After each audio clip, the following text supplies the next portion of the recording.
first of all, hello everyone. আমি মুস্তাফিজুর রহমান তৌহিদ।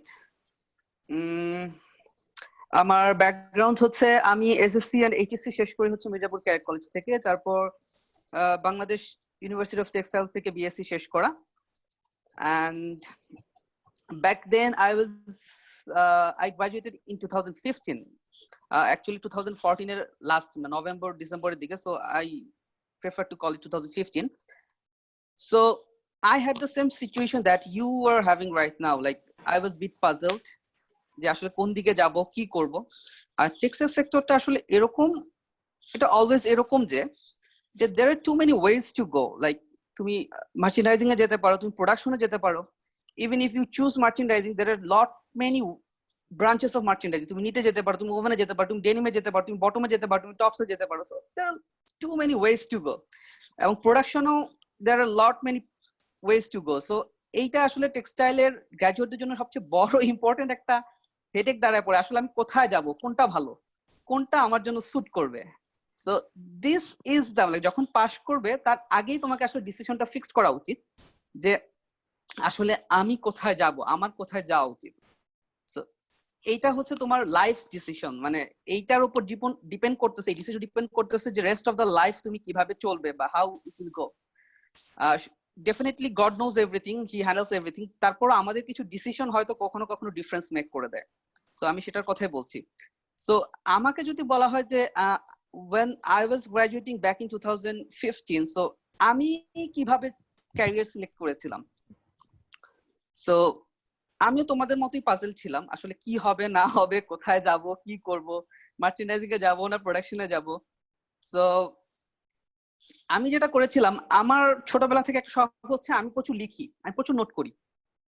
So আমি যেটা করছিলাম, আমি একটা সোয়াট অ্যানালাইসিস করছিলাম। সোয়াট অ্যানালাইসিস সম্বন্ধে যদি তোমরা না জেনে থাকো, সোয়াট অ্যানালাইসিস হচ্ছে তোমার একটা ম্যাট্রিক্স, চারটা ঘর থাকে, একটার মধ্যে স্ট্রেংথ থাকবে, তোমার স্ট্রেংথ গুলো কি কি, একটার মধ্যে থাকবে হচ্ছে উইকনেস গুলো, তোমার উইকনেস গুলো কি কি। SWOT, O stands for objectives, but আমি ক্যারিয়ার সিলেকশনের জন্য অবজেক্টিভ না বলে বলি হচ্ছে এটা অপরচুনিটিস, যেখানে তোমার অপরচুনিটিস গুলো থাকবে। And T for threat, so একটা বক্স থাকবে যেখানে তুমি থ্রেটস গুলো লিখবা। So how I did start my SWOT analysis. So আমি ফার্স্টে একটা এক্সেলে চারটা বক্স নিলাম। ফার্স্টে আমার স্ট্রেংথ গুলো আমি লিখলাম। সে লাইক আমি যদি মনে করি but what was my strength back then. So আমি মনে করতাম যে আমার কমিউনিকেশন স্কিল সো ফার, আমি মনে করতাম যে এভারেজে একটু বেশি। So I counted it as my strength. So আর কি ছিল, আমি প্রচুর মানুষের সাথে গল্প করতে পারতাম, কথা বলতে পারতাম। সো আমি কাইন্ড অফ একটু এক্সট্রোভার্ট ছিলাম in some sense. So I write that in my strength place. And আরো কি ছিল, আরো অনেক কিছুই ছিল যে আমার মানুষের সাথে খুব ভালো নেগোসিয়েশন করতে পারতাম, বা এইগুলো আমি কি করলাম আমার স্ট্রেংথের মধ্যে লিখে ফেললাম। তারপর আসে হচ্ছে উইকনেস। উইকনেসের মধ্যে আমি লিখলাম, যেমন আমার উইকনেস ছিল, আমার উইকনেস আছে, সবারই আছে। সো আমি লিখলাম হচ্ছে আমি আসলে কি পারবো না জব ক্ষেত্রে। সো আমার একটা উইকনেস ছিল হচ্ছে জব লোকেশন নিয়ে, আমার একটা উইকনেস ছিল। আমি চাচ্ছিলাম হচ্ছে ঢাকার মধ্যে জব হলে আমার জন্য বেটার হবে, বিকজ আমি ঢাকায় বড় হয়েছি, আমার ফ্যামিলি ঢাকায়। আর আরেকটা ইস্যু হচ্ছে যে আমি সবসময় চিন্তা করতাম হচ্ছে যে কোথায় গেলে লাইফ স্ট্যান্ডার্ডটা বেটার হবে বা লিভিং স্ট্যান্ডার্ডটা বেটার হবে। So this are my weakness. So এইটা যখন তুমি চিন্তা করবা, ফোকাস করবা, তখন কিন্তু তোমার অনেকগুলো জিনিস তোমাকে বাদ দিতে হবে। সো অপরচুনিটিস লিখলাম। অপরচুনিটিস এই SWOT অ্যানালিসিস হচ্ছে এক একটা সেক্টরের ক্ষেত্রে তুমি এক একটা SWOT অ্যানালিসিস করবা। সো লাইক আমি এখন যেটা করতেছি সেটা হচ্ছে মার্চেন্ডাইজিং এর জন্য SWOT অ্যানালিসিস করতে। সো আমার অপরচুনিটিস গুলো কি কি, আমার অপরচুনিটিস হচ্ছে ফ্যাক্টরিতে, আমার অপরচুনিটিস হচ্ছে ট্রেডিং হাউসে, আমার অপরচুনিটিস হচ্ছে ডিরেক্ট ব্র্যান্ড লিয়াজো অফিস গুলোতে, আমার অপরচুনিটি হচ্ছে মোরলেস এগুলোই অ্যাকচুয়ালি। সো এই তিনটা জায়গায় হচ্ছে আমার অপরচুনিটিস। এখন আরো এখানে যেটা ইম্পর্টেন্ট সেটা হচ্ছে এখানে তুমি আরেকটা জিনিস আইডেন্টিফাই করতে পারো, সেটা হচ্ছে ক্যারিয়ার গ্রোথটা কোনখানে কিরকম। সে লাইক এটা খুবই ইম্পর্টেন্ট যে মার্চেন্ডাইজিং, তুমি যারা মার্চেন্ডাইজিং অলরেডি আছে তাদের সাথে কথা বলে ওদের ক্যারিয়ার গ্রাফটা জানার চেষ্টা করো। প্রত্যেকটা ক্যারিয়ারে একটা গ্রাফ থাকে যে কোন পিকে কি হচ্ছে, 2 বছর পর তুমি কি পজিশনে যেতে পারো, তোমার স্যালারি কেমন হতে পারে, 5 বছর পর তুমি কি পজিশন যেতে পারো, তোমার স্যালারি কেমন হতে পারে। So this is very important. So আমি ওইরকম করে ইনফরমেশন কালেক্ট করলাম এবং সেটা অপরচুনিটিতে লিখলাম যে আফটার 3 ইয়ার্স আমার I am expecting to be a merchandiser and salary range হচ্ছে এত, এটা হচ্ছে মার্চেন্ডাইজিং এর জন্য কত হয়, এরকম করে সাজালাম।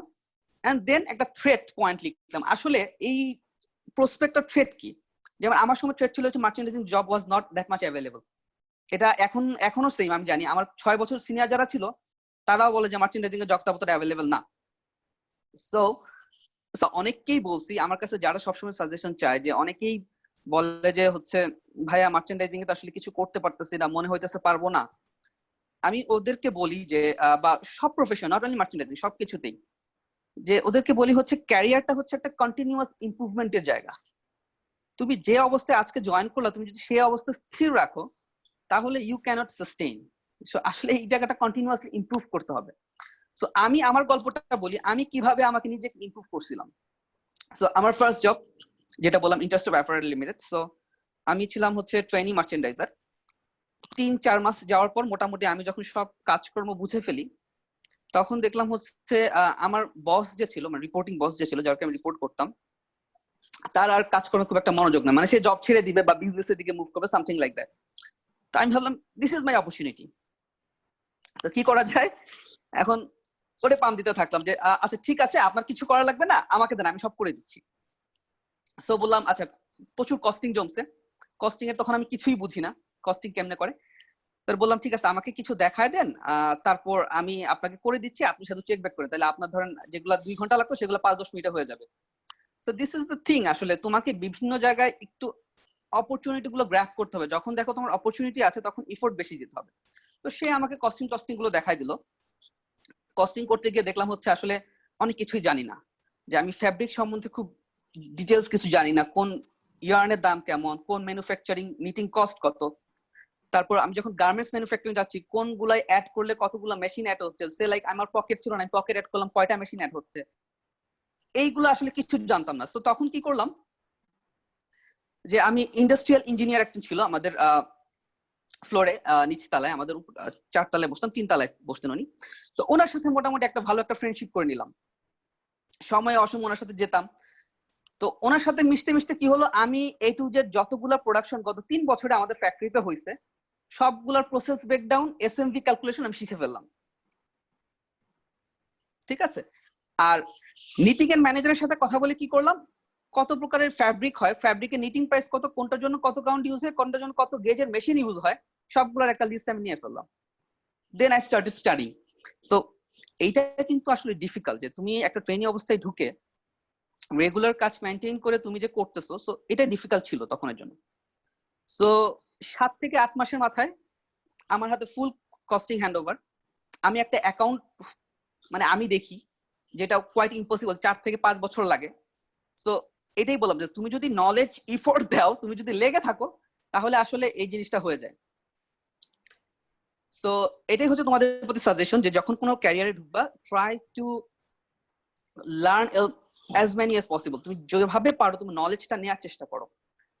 সো মাই ফার্স্ট জব, আমার ঢাকার দিকে মুভ করার প্ল্যান ছিল। সো তখন আমি নেক্সট সোর্সিং এর সার্কুলারটা দেখতে পাই, বাট প্রবলেম হচ্ছে সার্কুলার ছিল হচ্ছে 4 ইয়ার্স অফ এক্সপিরিয়েন্স, আমার এক্সপিরিয়েন্স তখন মাত্র 1 ইয়ার। সো তারপরও সাহস করে অ্যাপ্লাই করা এবং ইন্টারভিউ দেয়া। তো somehow they liked me and they recruited me. So তারপর নেক্সট সোর্সিং থেকে শুরু, আমি নেক্সট সোর্সিং এ ছিলাম হচ্ছে 3 ইয়ার্স। আমি কানাডায় আসার আগে নেক্সট সোর্সিং এ 3 ইয়ার্স জব করি। ফার্স্টে আমি জয়েন করি হচ্ছে অ্যাসিস্ট্যান্ট মার্চেন্ডাইজার হিসেবে নেক্সট সোর্সিং এ, দেন 1 ইয়ার্স পর প্রমোটেড হয়ে হচ্ছে merchandiser. This is also like one of the rare history, like 1 বছরের মধ্যে অ্যাসিস্ট্যান্ট থেকে মার্চেন্ডাইজার হওয়া। বাট ওইটাই, তুমি যদি লেগে থাকো, ইফোর্ট দাও, এটা সম্ভব। সো এইভাবেই নেক্সট সোর্সিং এ চলতে থাকলো। অ্যাকচুয়ালি বিষয়গুলোকে জানা, বিষয়গুলোকে শিখা, আমি ওইগুলো নিয়ে আর খুব বেশি যাবো না। এখানেও অনেক গল্প আছে যেগুলো তোমাদের হয়তো শিখার আছে, সেগুলো বললে হয়তো 1.5-2 ঘন্টা লেগে যাবে। নেক্সট সোর্সিং থাকা অবস্থায়ও আমি যেটা চেষ্টা করেছি আমার নিজেকে গ্রো করার জন্য। আমার একটা বাজে অভ্যাস ছিল, বাজে অভ্যাস ভালো অভ্যাস বলা, আমি প্রচুর ইন্টারভিউ দিতাম। সুযোগ পাইলে সিভি ড্রপ করতাম, সিভি ড্রপ করলে ইন্টারভিউ দিতাম। ইন্টারভিউ দিতে আমার খুব ভালো লাগতো, এখন ইন্টারভিউটা হচ্ছে, ইন্টারভিউটা আমি কখনো আসলে ইন্টারভিউ হিসেবে নিই না। আমি দেখতাম যে আমি সবসময় ইন্টারভিউ দিতাম হচ্ছে বড় বড় মাল্টিন্যাশনাল কোম্পানিগুলোতে বেছে বেছে ইন্টারভিউ দিতাম। সো আলহামদুলিল্লাহ যে ম্যাক্সিমাম যেসব জায়গায় সিভি ড্রপ করতাম সবাই অন্তত ডাকতো। সো তাদের সাথে গিয়ে একটু গল্প করে আসতাম। তো মাল্টিন্যাশনালে যখন তুমি ইন্টারভিউ দিবা তখন অনেক এক্সপিরিয়েন্স, এখানে মজার মজার গল্প আছে, বাট সেগুলোতে আজকে আর যাবো না। So most important thing is হচ্ছে তারা কিন্তু তোমার এক্সাম নেয় না, তারা তোমার সাথে গল্প করে। আমি মাল্টিন্যাশনাল কোম্পানির কথা বলছি। তারা তোমার সাথে গল্প করবে, গল্প করে করে তোমার থেকে জানার চেষ্টা করবে যে তুমি কি, তুমি কিভাবে আছো। So it is very important যে তুমি ওদের সাথে গল্পের ভাষায় কথা বলো। So it's a different story. So আমি ওইদিকে খুব বেশি যাবো না। সো আমি জাস্ট বললাম হচ্ছে ইটস ভেরি ইম্পর্টেন্ট। তুমি ওটাকে পরীক্ষা মনে করলে you may not be selected. তো তোমাকে যেটা করতে হবে সেটা হচ্ছে তোমাকে ওদের সাথে গল্প করতে হবে, ওদের সাথে কিপ ইন পেস রাখতে হবে। তারপর এখানে অনেক কিছু ব্যাপার আছে, তোমাকে নিজেকে কিভাবে তুমি সেল করতে পারবা, তোমার নিজেকে কিভাবে তুমি ওদের কাছে ফুটায় তুলতে পারবা, এখানে অনেক কিছু আছে, টিপস আছে, বাট ওগুলোতে আজকে ডিটেলস যাব না। সো এখন আসো হচ্ছে হায়ার স্টাডিজ নিয়ে আসি। সো কেন হায়ার স্টাডিজে আসলাম? Because I had a very good job back in Bangladesh.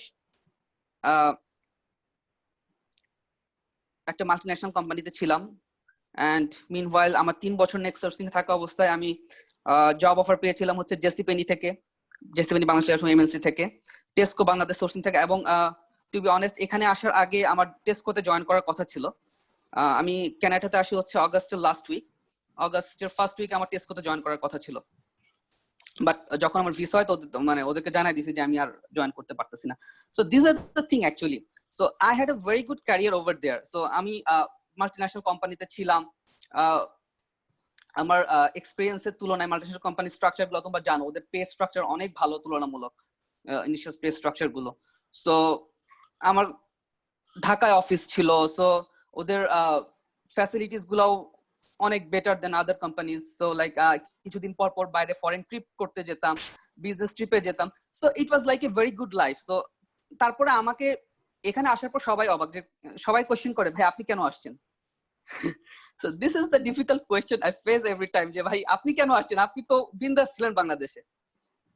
So এইটাই হচ্ছে বলি তোমাদেরকে এখন, সেটা হচ্ছে আসলে আমার ইচ্ছাটা ছিল হচ্ছে স্টুডেন্ট লাইফ থেকে হচ্ছে হায়ার স্টাডিজে যাব। এটা মারুফ জানে, আমরা হায়ার স্টাডিজ নিয়ে অনেক প্ল্যান করেছি, অনেক স্টাডি করেছি, বা আমার আদার্স ফ্রেন্ডরা ছিল। সো খুব ইচ্ছা ছিল হচ্ছে হায়ার স্টাডিজে যাব। তো মিনওয়াইল জব হয়ে গেল, আস্তে আস্তে জব, একটা ভালো জব হয়ে গেল। মানুষ হয় কি, একটা ভালো জায়গায় ঢুকে গেলে সে একটা কমফোর্ট জোনে চলে যায়, এবং কমফোর্ট জোনে থাকলে সে আসলে এখান থেকে আর বেরোতে পারে না। সো আমার হঠাৎ করে মনে হলো যে আসলে সবই তো হইলো, এখন আসলে আমার আসলে ড্রিমটা আমি ফিল করতে পারি না, আসলে হায়ার স্টাডিজের যে ড্রিমটা, সেই ড্রিমটা আর ফিল হলো না। So let's try for higher studies. তখন থেকে চেষ্টা করা, আর চেষ্টা করতে করতেই হয়তো আজকে চলে আসতে পারছি আলহামদুলিল্লাহ। নাও দ্য কোয়েশ্চেন আমি শুরু করবো এভাবে হচ্ছে, why Canada? So alright, so আমি যখন হায়ার স্টাডিজ এর জন্য চিন্তা ভাবনা করি, ঘাটাঘাটি করি বা প্রিপারেশন শুরু করি, তখন ফার্স্ট অফ অল যে কোয়েশ্চেনটা আসছিল সে হুইচ কান্ট্রি, সে কোন দেশে যাব। সো এটা এক একজনের প্রেফারেন্স এক এক রকম। সো আমি এখানে আমার প্রেফারেন্স মানে আমি কি চিন্তা করে আসছি আমি সেইটুকু বলবো। সো আমার ফার্স্ট অফ অল প্রেফারেন্স ছিল হচ্ছে ল্যাঙ্গুয়েজটা নিয়ে আমার একটা প্রবলেম ছিল। সো আমি এমন কোনো কান্ট্রিতে যেতে চাচ্ছিলাম না যেখানে গিয়ে আমার নতুন করে ল্যাঙ্গুয়েজ শিখতে হবে, number one. So language is a good barrier. এটা হয়তো দূর থেকে বোঝা যায় না, বাট ইটস এ ব্যারিয়ার। অনেকে বলে যে শিখে নেওয়া যায়, আসলে শিখে নিলেও নেটিভদের মতো আসলে ওইভাবে খুব টাফ, অ্যাকচুয়ালি অনেক সময় লাগে। বাট দ্যাটস, তোমার যদি ইচ্ছা থাকে সবকিছুই সম্ভব। সো সেদিক থেকে আমার হাতে রইল হচ্ছে ইউএসএ, কানাডা আর অস্ট্রেলিয়া। সাধারণত এই তিনটাই হচ্ছে আমাদের English speaking country. So then আমি চিন্তা করলাম হচ্ছে যেহেতু হায়ার স্টাডিজে যাচ্ছি, সো এখানে আসলে দেশে ব্যাক করবো কিনা, মেবি নট। সো ইমিগ্রেশনের ব্যাপারটা খুব ইম্পর্টেন্ট একটা ফ্যাক্টর এখানে, যে কোন দেশে ইমিগ্রেশনটা সবচেয়ে ইজি, যে যেখানে আমি স্টাডি শেষ করে আমি পার্মানেন্ট রেসিডেন্ট অথবা সিটিজেন হিসেবে থাকতে পারবো খুব easily. So that gives me like আরো কিছু পয়েন্ট আছে যে so these are the main two factor actually that I think during my time during selecting the countries. So সবকিছু চিন্তা করে দেখলাম হচ্ছে Canada is the best options for me. আমার জন্য বলতেছি, তোমাদের জন্য নাও হইতে পারে, আমি আমার গল্প শেয়ার করতেছি।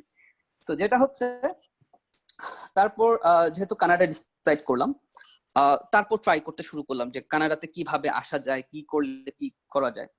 সো কানাডার আসার প্রক্রিয়াটা আমি একটু বলি যে কানাডার জন্য হচ্ছে আইএলটিএস দিলে এনাফ।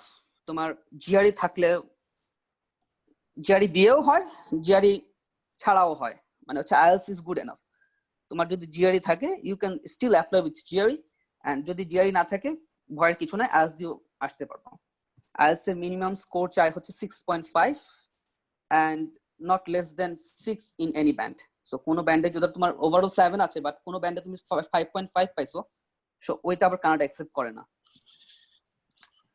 সো কানাডা স্টাডি সম্বন্ধে জানতে হলে দুইটা স্টেম সম্বন্ধে তোমাদের জানতে হবে, মানে দুইটা উইংস সম্বন্ধে তোমাদের জানতে হবে। যে আমি যদি কানাডায় মাস্টার্স প্রোগ্রামে আসতে চাই, দেয়ার আর টু উইংস। একটা হচ্ছে এমএসসি মাস্টার অফ সায়েন্স, একটা হচ্ছে এমইঞ্চ মাস্টার অফ ইঞ্জিনিয়ারিং। আচ্ছা, অনেকে হয়তো এই ওয়েস সম্বন্ধে জানে, আমি কি ডিটেইলস বলবো মাসুদ একটু? মারুত না, এমএসসি আর এমইন এটা আমাদের খুব বেসিক একটা কনসেপ্ট, আমার মনে হয় না এখানে আর বলার। ওইটাই বলতেছি। সো আমি জাস্ট একটু বলি যে কানাডার প্রোগ্রামটা হচ্ছে একটু ডিফারেন্ট দ্যান আদার কান্ট্রিজ। তুমি ইউএস এর অ্যাডমিশন সিস্টেম বলো, জার্মানির অ্যাডমিশন সিস্টেম বলো, অস্ট্রেলিয়ার অ্যাডমিশন সিস্টেম বলো, কিংবা আদার্স কান্ট্রিগুলো অ্যাডমিশন সিস্টেম হচ্ছে, কানাডার অ্যাডমিশন সিস্টেমটা একটু ডিফারেন্ট। কারণ হচ্ছে কি, এখানে অ্যাডমিশনের মূল ভূমিকাটা পালন করা হচ্ছে প্রফেসররা। সো জাস্ট একটু বলে নিই, যে দুইটা প্রোগ্রাম আছে master of science and master of engineering, দুইটার মধ্যে পার্থক্যগুলা কি কি আর হচ্ছে তোমার কিভাবে অ্যাপ্রোচ করতে হয়। সো মাস্টার অফ সায়েন্সে যদি করতে চাও, তোমরা সবাই জানো এটা হচ্ছে একটা thesis based degree, and master of engineering হচ্ছে একটা course based degree. Master of science কানাডাতে শেষ করতে সময় লাগে হচ্ছে মিনিমাম 2 ইয়ার্স। আমি মিনিমাম বলছি কারণ হচ্ছে এখানে থিসিসের ব্যাপার থাকে, তোমার রিসার্চ যদি কমপ্লিট না হয় সেক্ষেত্রে এটা 2.5 ইয়ার্সও হয়ে যায়। So it depends on you and your professor. And master of engineering এ যেহেতু কোনো রিসার্চ নাই, তোমার কোর্স যত বেশি দিবা তুমি তাড়াতাড়ি বের হতে পারবে। So it takes 1 year to 18 months. তারপর টিউশন ফিস এর কথা যদি ধরি, কানাডাতে master of science and master of engineering tuition fee more or less same. Average tuition fee আমি বলবো হচ্ছে ধরো 13K to 18K for the whole program. So how much is that? So Canadian dollar. So it will be around like 15K to 65. So I'd say it is almost like 10 lakhs BDT, Bangladeshi টাকায় 10 লাখ টাকা tuition ফিজ এর কথা বললাম। So tuition ফিটা হচ্ছে MSc এবং এনইঞ্চ দুইটা প্রোগ্রামের জন্য সেম। এখন কথা হচ্ছে কোনটা বেটার, মানে আমাকে অনেকেই নক করে বা অনেকে জিজ্ঞেস করে আসলে ভাই কোনটা বেটার, আসলে এমএসসি তে যাব না এমইঞ্চে যাব। আসলে ডিপেন্ড করে তোমার পার্সপেক্টিভের উপর। তুমি যদি চিন্তা করো হচ্ছে আমি একটু পিএইচডি তে যাব, আমি একটু রিসার্চ বেস থাকতে চাই, দেন ডেফিনেটলি এমএসসি। আর তুমি যদি চিন্তা করো হচ্ছে আমার জব হলে হলো, আমি কানাডা যাব, গিয়ে একটা পিআর নিব, সিটিজেনশিপ নিব, একটা জব করব, that's good enough, then MEng is a good options. আর এমএসসি করলেও যে জব করতে পারবে না তা নয়, but it has some extra opportunities moving forward to the PhD. So এমএসসিটা হচ্ছে এরকম। এখন এমএস আর এমইঞ্চ এর অ্যাডমিশন প্রক্রিয়াটা একটু ডিফারেন্ট। কোন কোন ভার্সিটিতে ডিফারেন্ট, কোন কোন ভার্সিটিতে সেম। কানাডার যেটা আগেই বললাম, মূল বিষয় হচ্ছে হলো প্রফেসর, মানে কানাডায় অ্যাডমিশনটা একটু ডিফিকাল্ট আমি বলবো। কারণ হচ্ছে তোমাকে তোমার সিজিপিএ থাকলেই তুমি পাবা না, তোমার আইএলটিএস এ ভালো স্কোর হলেই যে তোমার অ্যাডমিশন পাবা তা নয়। তোমার অ্যাডমিশন পেতে হলে যেটা করতে হবে, তোমাকে একজন প্রফেসর ম্যানেজ করতে হবে বা সুপারভাইজার ম্যানেজ করতে হবে। এখন সুপারভাইজার কারা এবং সুপারভাইজার কি করে, কিভাবে করে? সুপারভাইজার হচ্ছে প্রফেসর, মানে বিভিন্ন ইউনিভার্সিটির প্রফেসর যারা বিভিন্ন রিসার্চ প্রজেক্ট চালায়। এখন তাদের রিসার্চ প্রজেক্টে যদি মনে হয় যে আমার এই স্টুডেন্টকে দিয়ে হবে, সেক্ষেত্রে তারা তোমাকে ফান্ড করে, দ্যাট মিন্স স্কলারশিপ দিয়ে কানাডায় ওই ইউনিভার্সিটিতে ভর্তি হওয়ার একটা অফার লেটার পাঠাবে।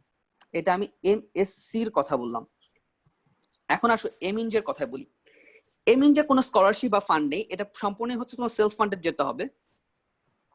সো এইখানে বিভিন্ন ইউনিভার্সিটির নিয়ম বিভিন্ন রকম। যেমন আমি যদি আমাদের ইউনিভার্সিটির কথা বলি, এখানে সুপারভাইজার ওইভাবে ম্যানেজ করা লাগে না, বাট একজন সুপারভাইজার তোমাকে বা একজন প্রফেসর তোমাকে সত্যায়িত করতে হয় যে he is okay to get admitted in this program. So এইটা ম্যানেজ করতে হবে, which is also not easy enough. So এটাও ডিফিকাল্ট।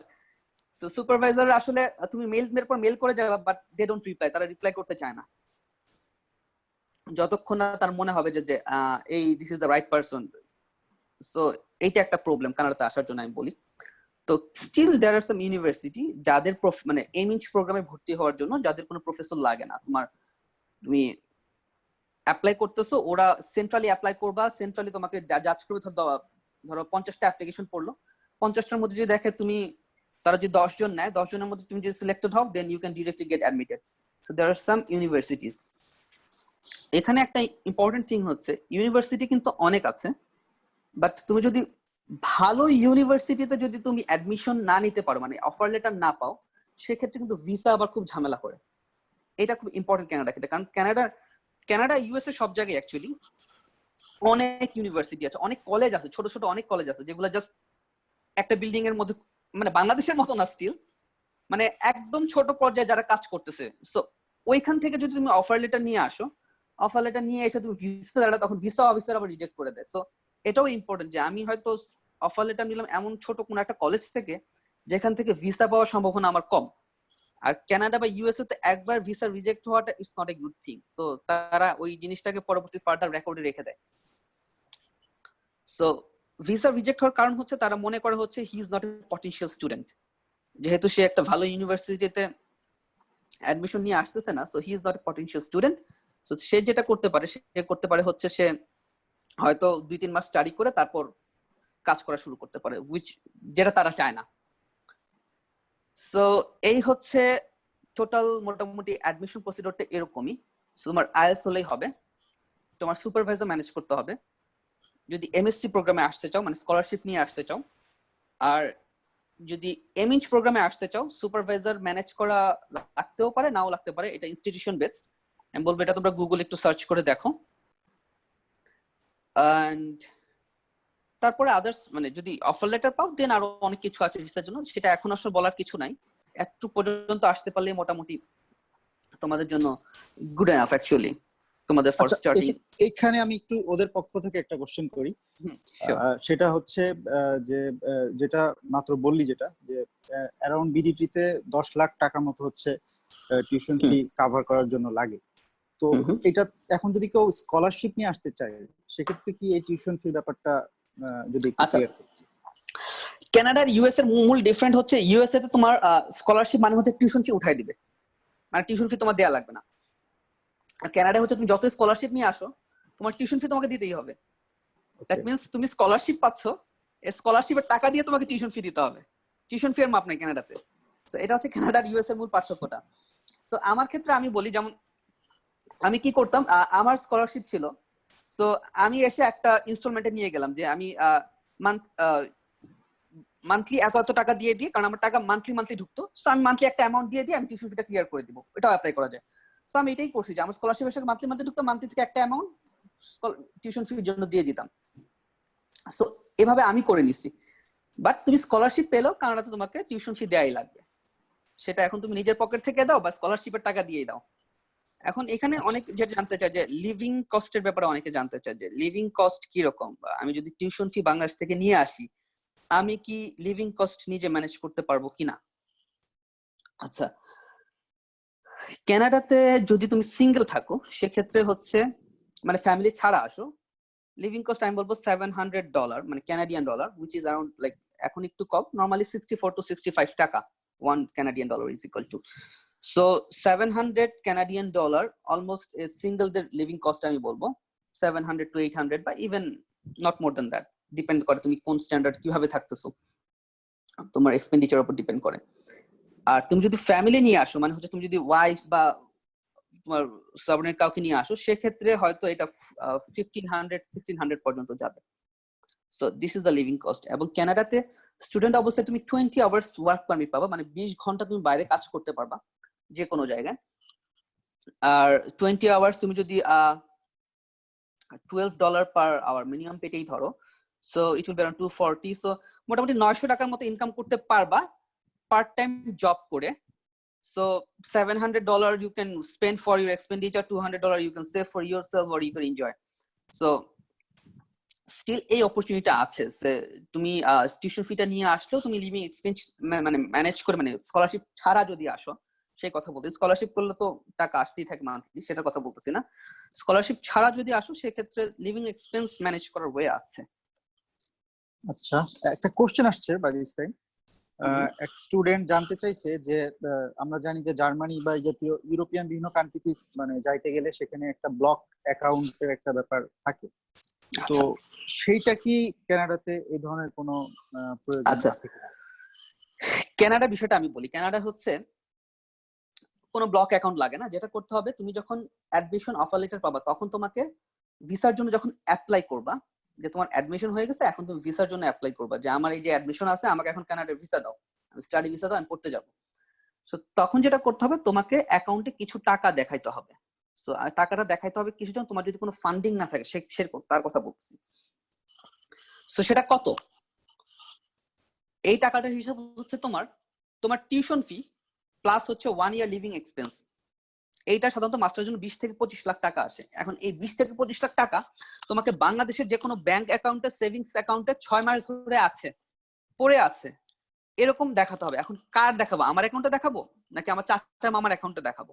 এটা সবসময় বলা হচ্ছে তোমার ফার্স্ট ব্লাড দেখাইলে ভালো, মানে হচ্ছে বাবা, ভাইয়া বা মা, এই ফার্স্ট ব্লাডের মধ্যে দেখালে বেটার। এখন তুমি এই 25 লাখ টাকা তুমি 6 মাস ধরে ব্যাংকে রাখলা, অবশ্যই একটা লিগ্যাল সোর্স থেকে আসতে হবে।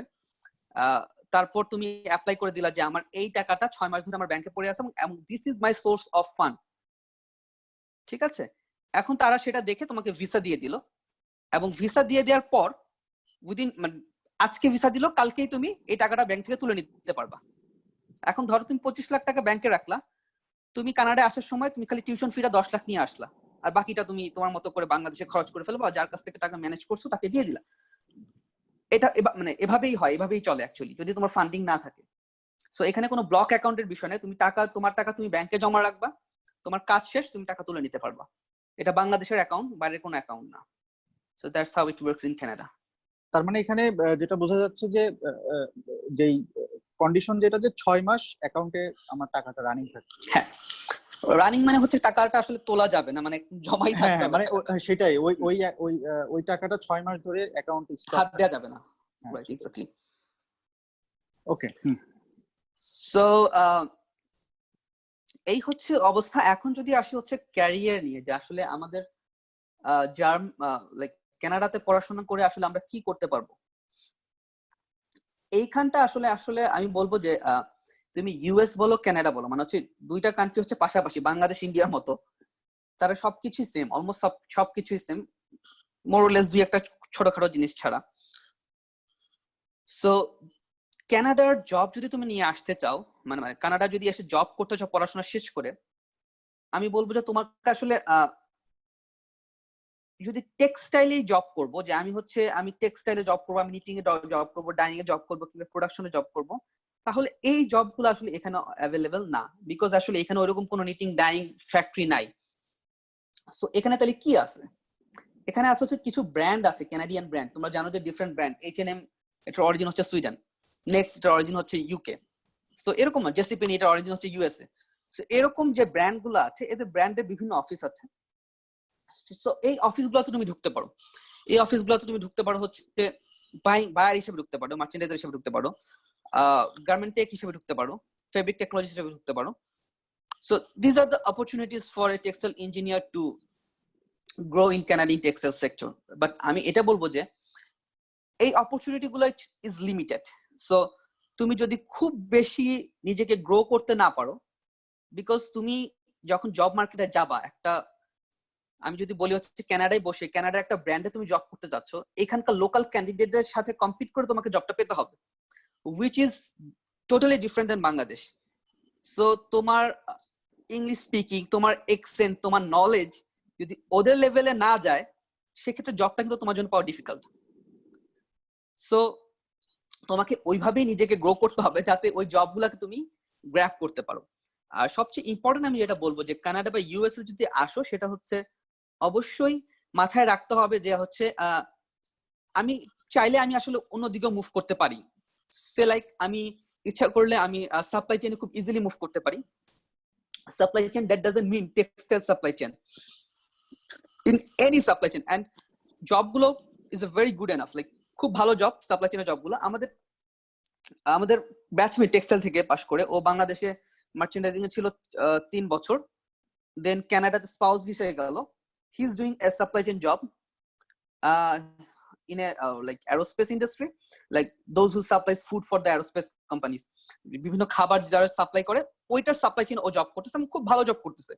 সো আমি এটাই বললাম যে আমি আসলে টেক্সটাইল পড়ছি, আমি নিটিং এ জব করব, আমি ডাইং এ জব করব, এই মেন্টালিটিটা হয়তো তুমি যদি নর্থ আমেরিকাতে আসো, ইউএস বা কানাডাতে আসো, এই মেন্টালিটিটা হয়তো একটু দূরে সরে আসতে হবে, তাহলে তোমার জন্য আসলে ওয়াইড দরজা খোলা থাকবে। তুমি ডাটা সায়েন্সে ইজিলি মুভ করতে পারো, which is a new prospect nowadays.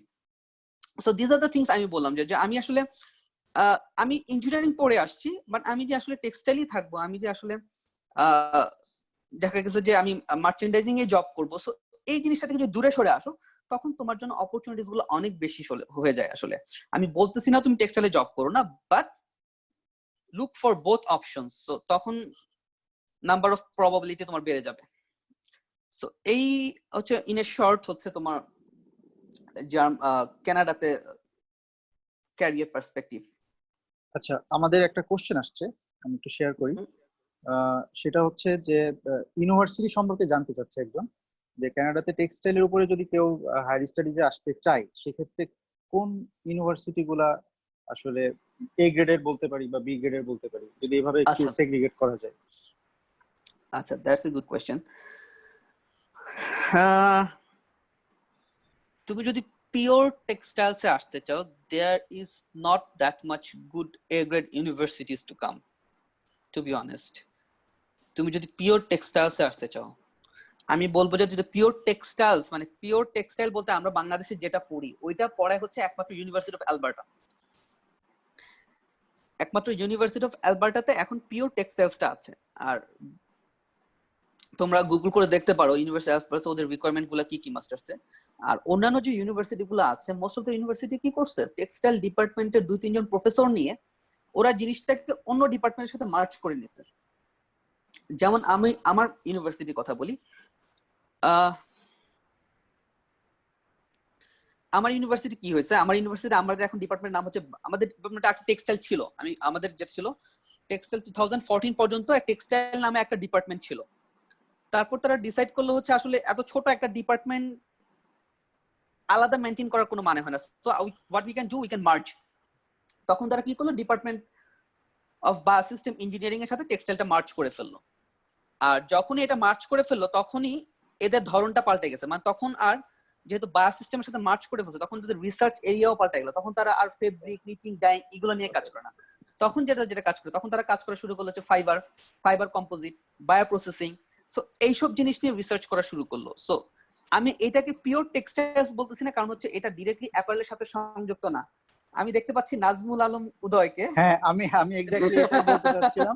আমি একটু সবার সাথে একটু শেয়ার করতে চাই যে আমাদের সাথে আমাদের খুব ক্লোজ ফ্রেন্ড, এখন সে নাটোরের এক্সিকিউটিভ ম্যাজিস্ট্রেট হিসেবে কর্মরত আছেন।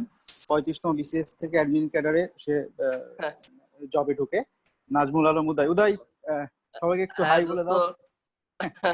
হ্যাঁ, আসলে আমি এই যে তোদের যে পেজটা আর কি, কলেজের পেজটা আমি ফলো করি, আমি দেখি নিয়মিত।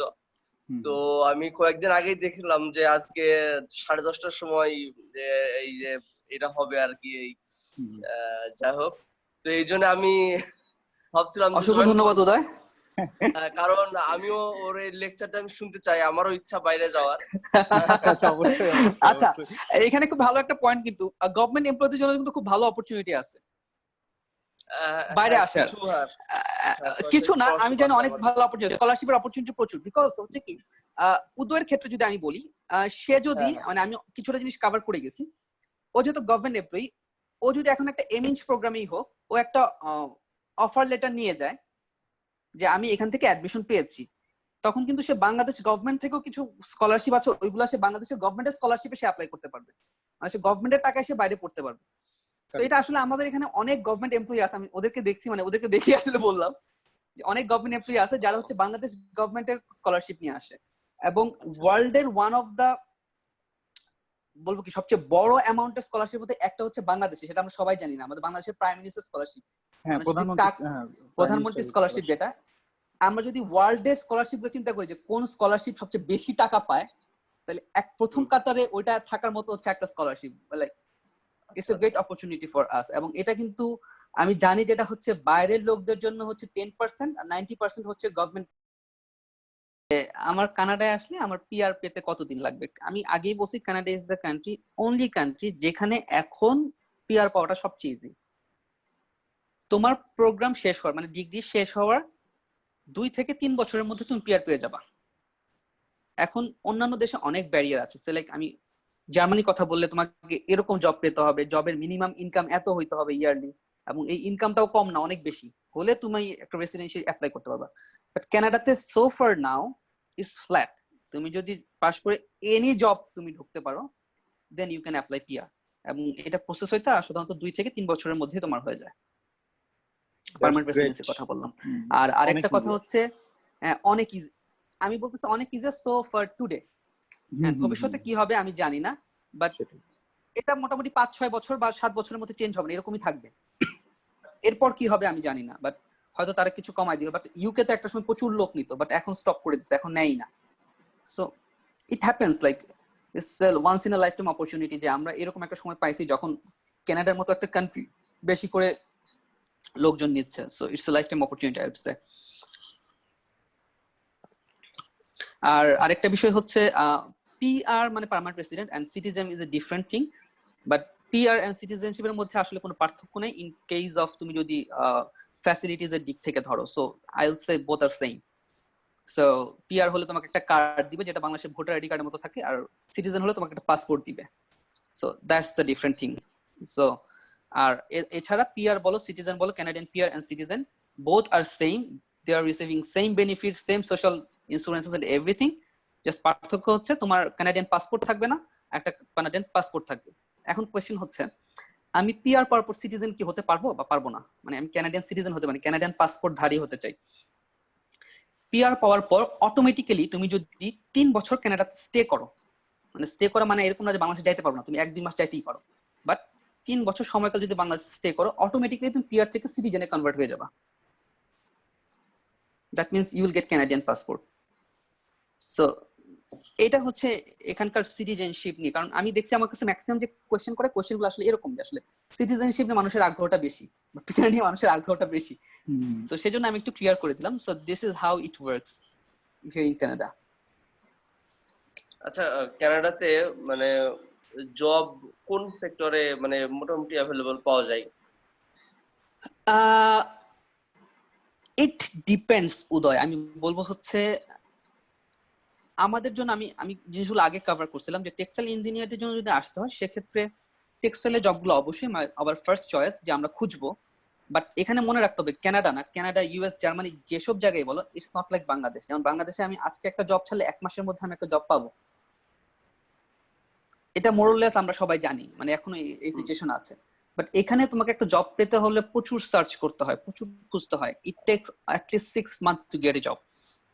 এখন সেটা এনি কাইন্ড অফ জব, এটা সকলদের জন্য প্রযোজ্য। এটা তোমার ইলেকট্রিক্যাল ইঞ্জিনিয়ার বলো, কম্পিউটার ইঞ্জিনিয়ার বলো, মানে এটা সবার জন্যই প্রযোজ্য।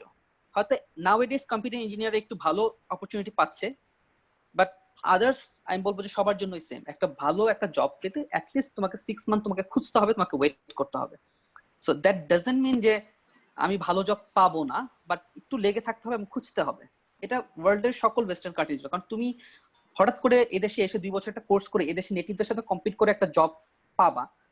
সো ইটস তোমাকে ওই লেভেলে তোমাকে ইমপ্রুভ করতে হবে, আর কথা হচ্ছে ওইভাবে খুঁজতে হবে। We can close here. হ্যাঁ, no problem. Nice to meet you all. Uday, খুব ভালো লাগলো। হ্যাঁ, ওকে দোস্ত, ঠিক আছে, ভালো থাকিস। আল্লাহ ওকে উদয়, সাবধানে থাকিস। আল্লাহ হাফেজ। ওকে, আল্লাহ হাফেজ।